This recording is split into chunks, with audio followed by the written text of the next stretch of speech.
আমরা যদি মনে করি আমাদের সার্বভৌমত্ব রক্ষা করবে বিএনপি বা জামাত বা এনসিপি, নো, তারা সার্বভৌমত্ব রক্ষা করবে না। সার্বভৌমত্ব রক্ষা করে আবরার ফাহাদের মতো ব্যক্তিরা। বাংলাদেশে কোন দল ক্ষমতায় আসবে সেটা শুধুমাত্র বাংলাদেশের জনগণ নির্ধারণ করবে। এটা মোদিও নির্ধারণ করবে না, এটা ট্রাম্পও নির্ধারণ করবে না, এটা এরদোয়ানও নির্ধারণ করবে না। ভারত সোজা হবে না। এই গণঅভ্যুত্থানের পরও সে সোজা হয়নি। আমাদের সম্মিলিত আত্মদানের মধ্য দিয়ে বাংলাদেশের সার্বভৌমত্ব অটুট থাকবে। এই জন্য সার্বভৌমত্বের এই মালিকানা আমরা কোনো দলের উপর অর্পণ করব না। আজকে এটা খুবই আনন্দের বিষয় যে আপনারা এখানে বিভিন্ন চিন্তা আপনাদের মতের সাথে, ধরুন আমারও আপনাদের মতের সাথে অনেকগুলো জায়গায় ভিন্নতা আছে, পার্থক্য আছে, আমরা অনেক আলোচনা সমালোচনা করি। তারপর আপনারা সবকিছু বাদ দিয়ে বিভিন্ন চিন্তা মতের মানুষকে একসাথে আহ্বান করেছেন, একই মঞ্চে ডেকেছেন। এটা সবচেয়ে আনন্দের ব্যাপার, এটাই সবচেয়ে পজিটিভ ব্যাপার। 5 তারিখের পরে আমাদের 100% বিরোধিতার জায়গায় গিয়ে রাজনীতি করার দিন নাই।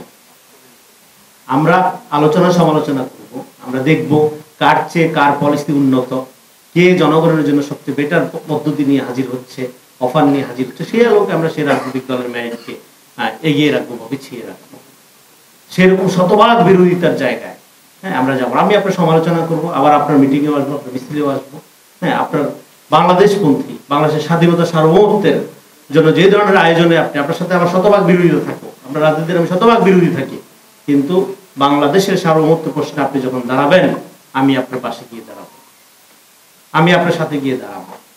ফলে আমাদের এই জাতীয় সার্বভৌমত্বের আলোকেই জাতীয় ঐক্য তৈরি হবে।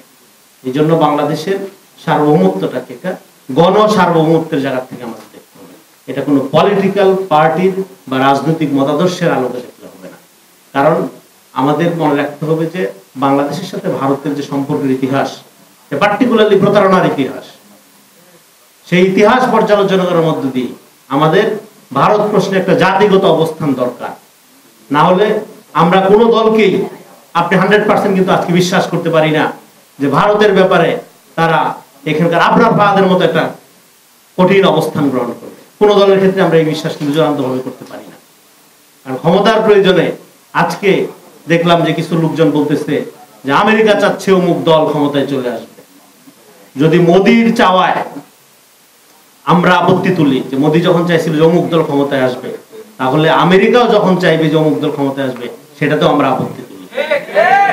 বাংলাদেশে কোন দল ক্ষমতায় আসবে সেটা শুধুমাত্র বাংলাদেশের জনগণ নির্ধারণ করবে।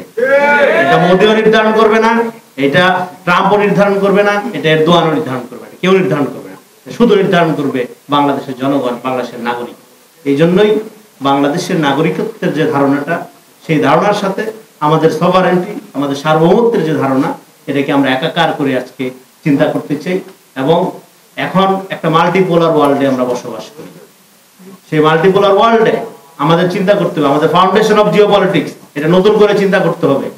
এদিক দিয়ে মিয়ানমারের যুদ্ধ, ভারত পাকিস্তান যুদ্ধ আজ হয় কাল হয়, তো সেখানে বাংলাদেশ একটা অলরেডি একটা ফ্রন্টলাইন স্টেট হিসেবে হাজির হয়েছে। এই নতুন বাস্তবতায় আমাদের জন্য সার্বভৌমত্বের সংকট যেরকম আছে, আমাদের নিজস্ব সিকিউরিটি, শুধু সিকিউরিটি না, আমাদের প্রাণ প্রকৃতি, এই সব কিছুর ব্যাপারে আমাদের সতর্ক হওয়ার ব্যাপার আছে।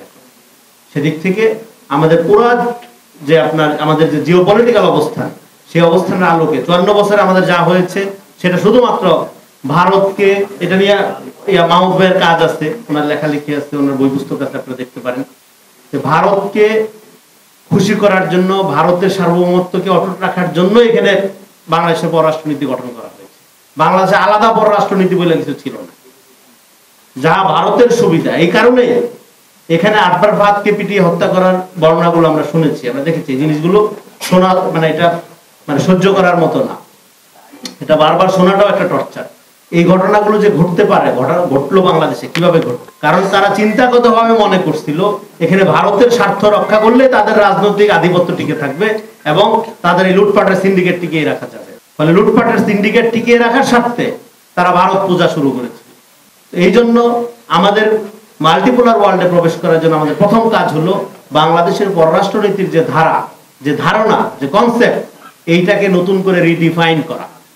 এটা যদি এই জায়গায় থাকে, তাহলে টুডে অর টুমরো আমরা আবারও দেখবো কেউ না কেউ ভারতের দিকে হাঁটা শুরু করছে।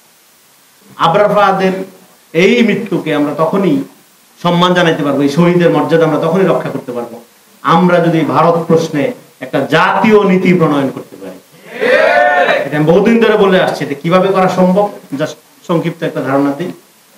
54 বছরের বাংলাদেশের সাথে ভারতের সম্পর্কের একটা পর্যালোচনা করেন, এগুলো নিয়ে নানা লেখালেখি আছে, গবেষণা আছে, পরিবেশ, বাণিজ্য থেকে শুরু করে সাংস্কৃতিক আদান প্রদান, আপনি সব কিছু একটা পর্যালোচনা করেন। পর্যালোচনা করে আপনি বাংলাদেশের অবস্থানটা দেখেন। যে জন্য আমি যে বললাম বাংলাদেশের সাথে ভারতের সম্পর্কের ইতিহাস, পার্টিকুলারলি প্রতারণার ইতিহাস, তারা যেই সব বিষয়ে কমিট করেছিল সেগুলোও রাখেনি, যেগুলোতে আমরা পিছিয়ে থেকেও কমিট করেছিলাম বিগত দিনে, সেগুলোও তারা রাখেনি। ফলে আগামী দিনেও তারা রাখবে, আগামী দিনেও তারা মর্যাদাপূর্ণ দৃষ্টিতে বাংলাদেশকে দেখবে, এই জিনিস আমি বিশ্বাস করি না। আমাদের একটা জাতীয় নীতি দরকার, বহুদিন থেকে বলে আসছি, কারণ ভারত সোজা হবে না। এই গণঅভ্যুত্থানের পরও সে সোজা হয়নি।